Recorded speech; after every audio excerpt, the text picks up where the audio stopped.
Bonsoir tout le monde. Ce soir, je vous présente la démonstration de la gestion des alarmes sur les JKBMS. C'est quelque chose que j'ai mis en route hier dans la version 3.2. Donc là, les informations sont ici, si je vous laisserai les lire.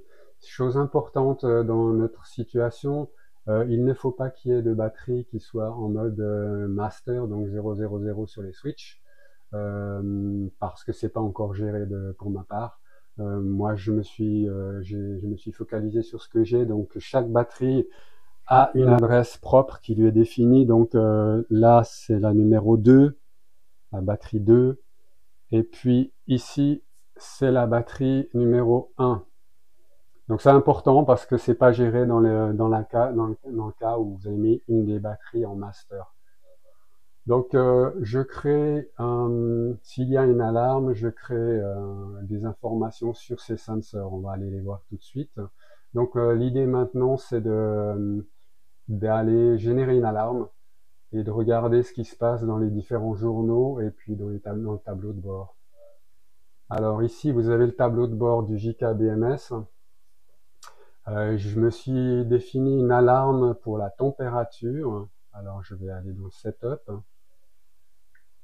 Quand tu veux, merci. J'ai vraiment une très vieille machine, donc elle fait ce qu'elle peut. Alors, ici, j'ai défini que à partir de 31 degrés, sur une des sondes, il va générer une alarme. Donc, si tout va bien, les alarmes, elles sont affichées ici. Et vous avez aussi un rappel d'alarme quand vous voulez aller voir vraiment de quoi il s'agit. Donc, actuellement, il n'y a pas d'alarme, donc c'est très clair, hein. L'entité est vraiment très claire, aucune alarme, no BMS alarme. Et là, s'il y avait des alarmes, on les verrait ici. Donc, on va aller les générer. On va générer avec un sèche-cheveux.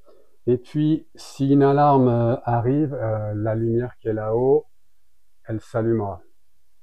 Tout comme la LED d'alarme ici. Donc, on y va. Je vais pointer la sonde qui est ici avec mon sèche-cheveux. Je vais la faire monter en température. On va la chauffer assez bien pour qu'elle mette du temps à redescendre. Voilà, ça devrait suffire. Là, voilà. Là, la LED s'est allumée. Maintenant, le temps que ça remonte, voilà, ça s'est allumé ici. Donc, si vous aviez un gyrophare, ça tournerait. Donc, je le laisse là. Et puis, ce qu'on peut voir maintenant sur l'écran, c'est qu'il y a effectivement un gyrophare. Il y a le global alarme qui s'est mis en marche. Et si on va voir dans les alarmes, on voit qu'il y a une alarme over température. Elle est redescendue parce qu'on est redescendu à 30 degrés. Et il a éteint le gyrophare. Ça, c'était le premier test. Ce qu'on peut voir aussi maintenant, c'est que j'ai beaucoup d'informations sur mon log, aussi mon log du module, qui nous rappelle les informations qui viennent d'être affichées. Maintenant, on va faire plus costaud. On va débrancher. En fait, on va générer deux alarmes sur l'autre batterie. Donc, on va aller chercher la deuxième batterie. Voilà. Et puis, donc, au niveau des alarmes, il n'y en a plus, parce que tout est parti, hein. La deuxième batterie, elle est en bon état, il n'y a pas de problème. Donc, maintenant, ça va être chaud patate. J'espère pas tout péter. Alors oui, chose intéressante, en fait, quand vous faites des tests, là, actuellement, la batterie, elle est en mode charge-décharge.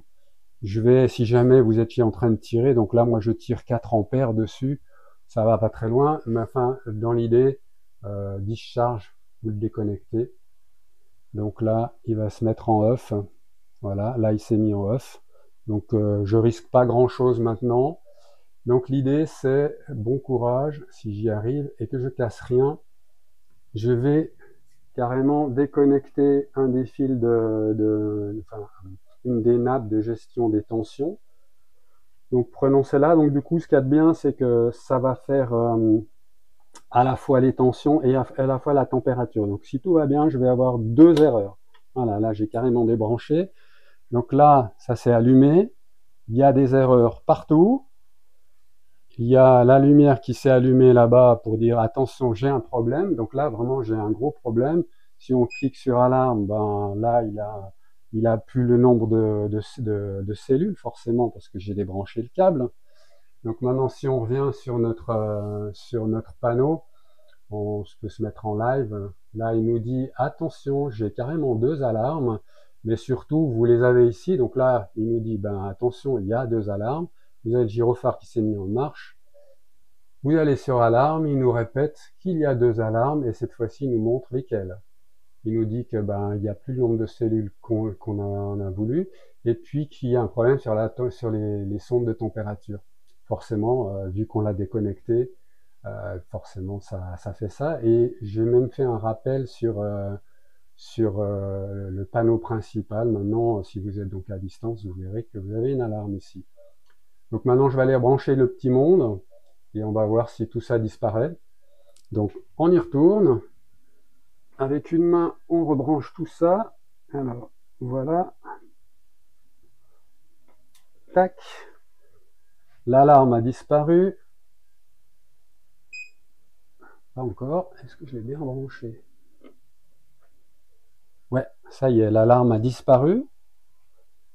Lui aussi, il a vu que l'alarme a disparu. Et si on revient maintenant sur le PC, ben, le PC nous dit que tout est bon, le JKBMS, il n'y a plus d'alarme. Donc vous avez tout ça qui est logué dans le log du module, vous avez tout ça dans le journal de Home Assistant, vous avez les récapitulatifs sur les sensors. Ben, disons que je pense qu'il y a tout. Il reste plus qu'à, donc vous voyez les informations qui sont montées ici. Il reste plus que maintenant à s'occuper de la partie un BMS qui est en maître. Mais je ne sais pas trop si je vais pouvoir remonter les 21 alarmes, j'en suis pas du tout persuadé. Mais à suivre. Voilà, j'espère que ça vous a plu, c'était pas long et c'était bon. Allez, à bientôt.